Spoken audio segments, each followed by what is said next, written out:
Your voice has a natural speech pitch where it sounds melodic, healthy, and relaxed. If you find your voice getting tired throughout the day, finding this pitch can be really helpful for your singing. So let's find out right now. Welcome to Sing Geek. Hello singers, my name is Ronja Peterson and I am super excited to be back here geeking out on your voice. So a lot of singers, they take care to keep their voice healthy when they sing.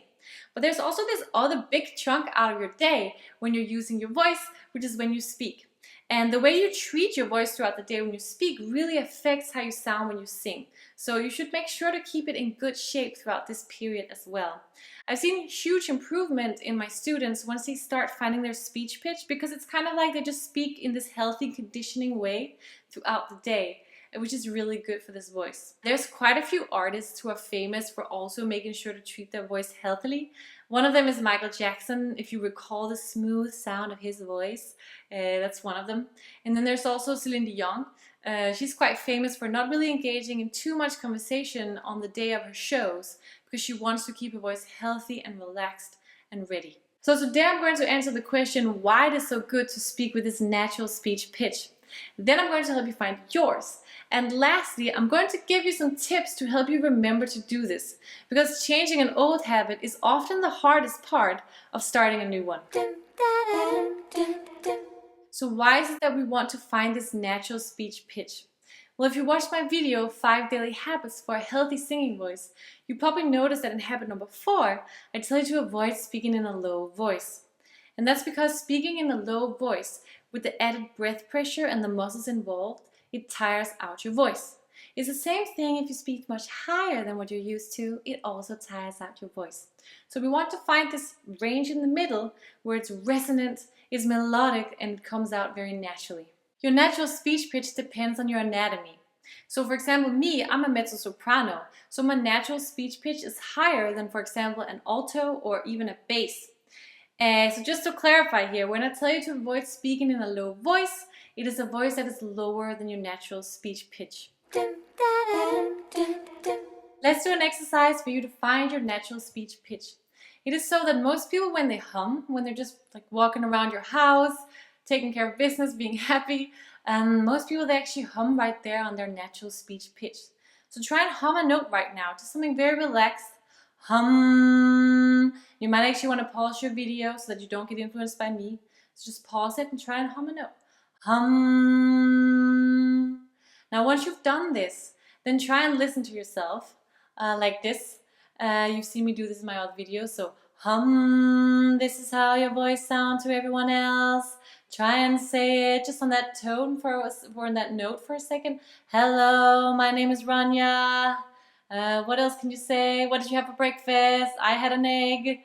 What did you have?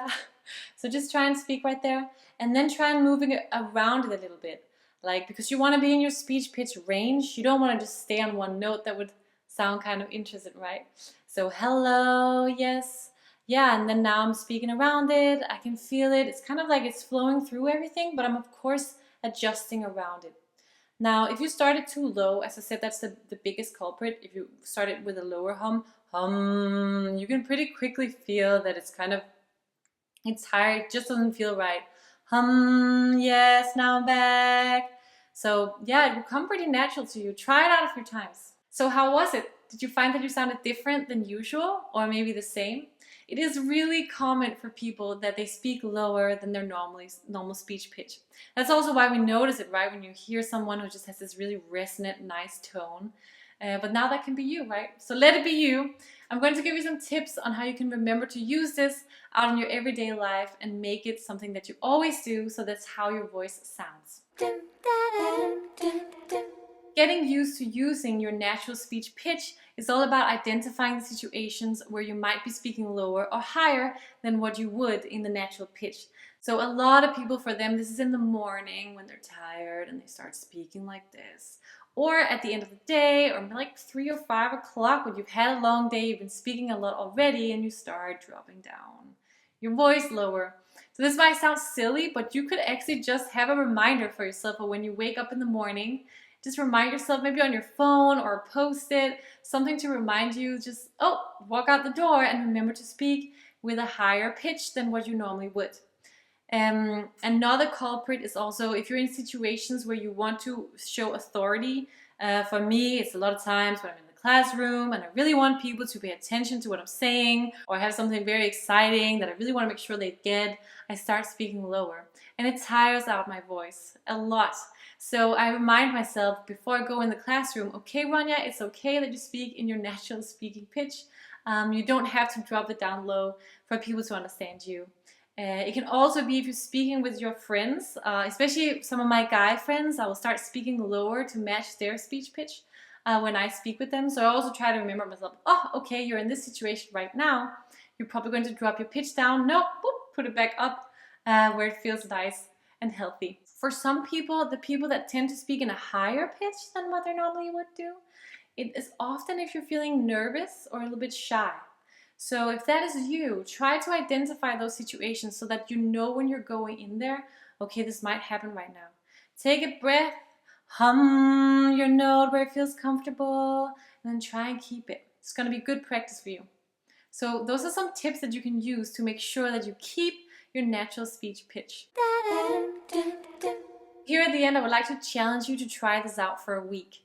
Try and remember to use that natural speech pitch and then come back here and let me know how it goes.